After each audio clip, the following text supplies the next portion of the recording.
大家好, I'm Nathan Rich, aka 火锅大王. Today I want to talk to you about a very interesting article that I read by CNN called Chinese Diplomat Claims U.S. Military Brought the Coronavirus to Wuhan.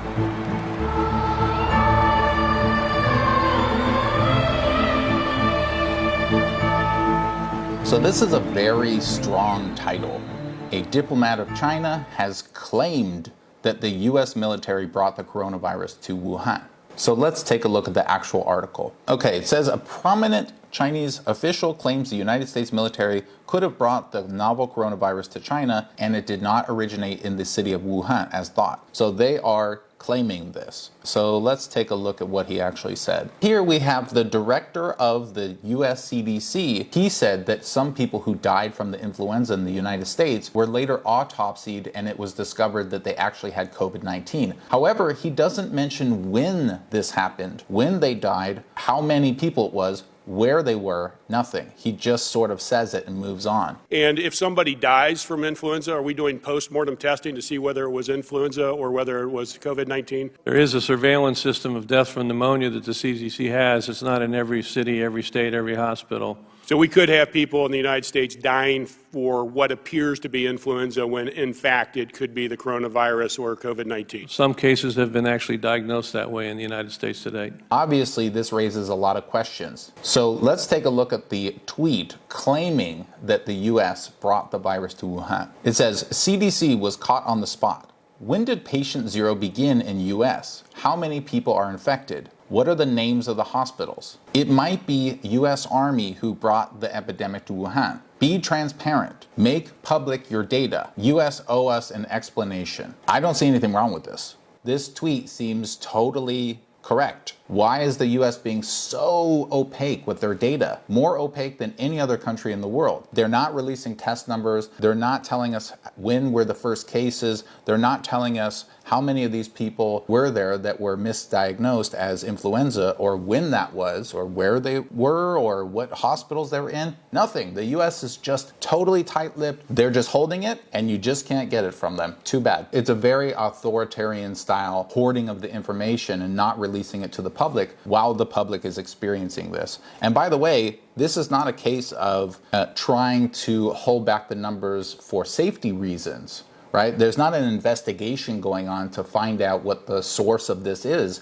We know the source, and the United States has had months to prepare, but instead of preparing, they've done apparently nothing, and now they're suffering, and they're making the public suffer, and they're intentionally gaslighting everybody by not telling them any numbers. So this is not a claim, however, that the U.S. did anything. It says it might be the U.S. Army who brought the epidemic to Wuhan. Now, what is he talking about? Why the U.S. Army? Because there was a military gaming event right around the time that the outbreak started in Wuhan. And that had a lot of people, including people from the United States. So that's one theory. And I've done a lot of research into this, and my next video will cover it extensively. So watch out for that one. But in the meantime, what are you talking about? The CDC was caught on the spot. We don't know when patient zero was in the US. We don't know how many people are infected. We don't know the names of the hospitals that these people were misdiagnosed in. It might be the US Army who brought the epidemic to Wuhan. We don't know, right? It seems like probably it wasn't. But we don't know if it's true or not, and this information will help us understand if it was true. Be transparent. Yeah, they're not being transparent. Make public your data. The data is not public. There's nothing wrong with this tweet. The U.S. owes us an explanation. Yes, they do owe an explanation to the entire world, as does any country that has misdiagnosed this. So then it shows a picture of the foreign ministry spokesperson, Zhao Lijian, and it's actually a pretty good picture.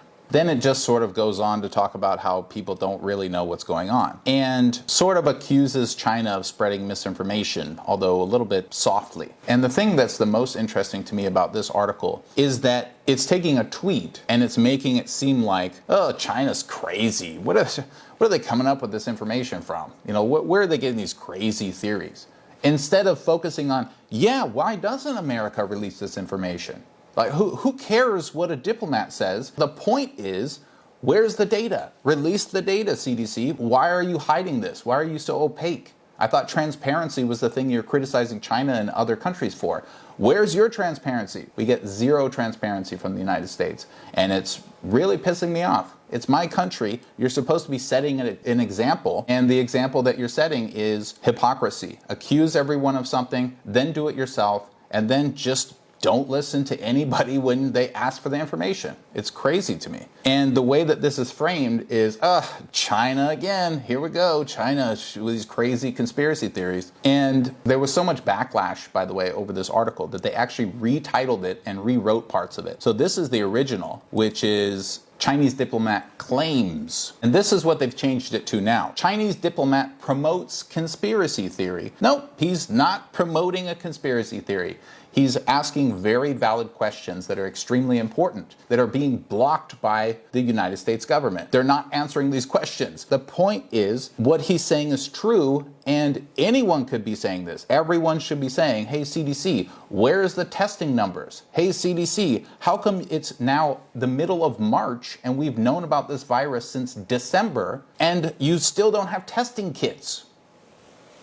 And the reason, by the way, that they keep calling it a conspiracy theory and keep trying to show that he's promoting it is so that they can, for example, add on Wikipedia or add into future articles stuff like Zhao Lijian is a known conspiracy theorist or promoter of conspiracy theories, so that people in the future, when they see information about him, they go, oh, conspiracy guy, everything he's saying is crazy. This is part of the information war that they partake in. And it's not even really a question of if they're doing it intentionally or not, or is this just a byproduct of ad revenues and clickbait and whatever. That's not really the point. It doesn't matter why they did it. The point is, why would this happen? Why do the American people not demand some kind of information, anything? I mean, if even just to rule out this conspiracy theory. So it's just another thing to think about when you hear somebody, not just in China, but anybody is a conspiracy theorist.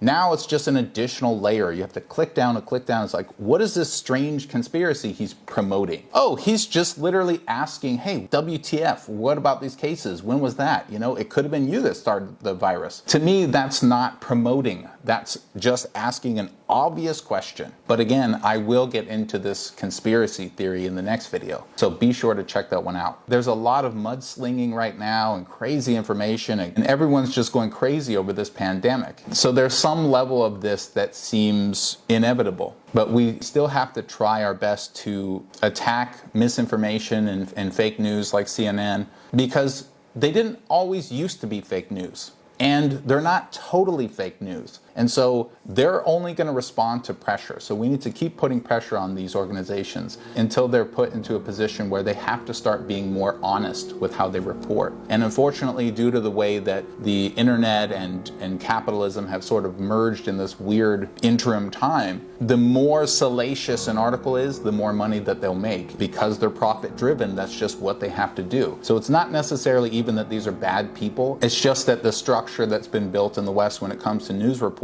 encourages separating people and being divisive and making things sound explosive and demonizing people, because all those things are clickbait. When I saw that, I clicked it. Whereas if I saw the headline that said, foreign minister asks a question about that, it doesn't sound amazing. This is what people don't really understand. We don't want to see foreign minister claims. We don't want to see foreign minister promotes. We don't want to see foreign minister asks. What we want to see is, why is the CDC not reporting this? Or CDC lies about this. Stop trying to demonize people for asking the right questions. Ask them yourself. That's what responsible journalism is. And you know what? How about instead of just asking the questions, do some investigation and find out some answers for us? That's news. This is just a hit piece on someone for asking the most obvious questions in the world. So keep that in your mind as you read news. I'm going to continue to give you information like this on how I see these articles and what I think should be done. So thanks everybody. 谢谢.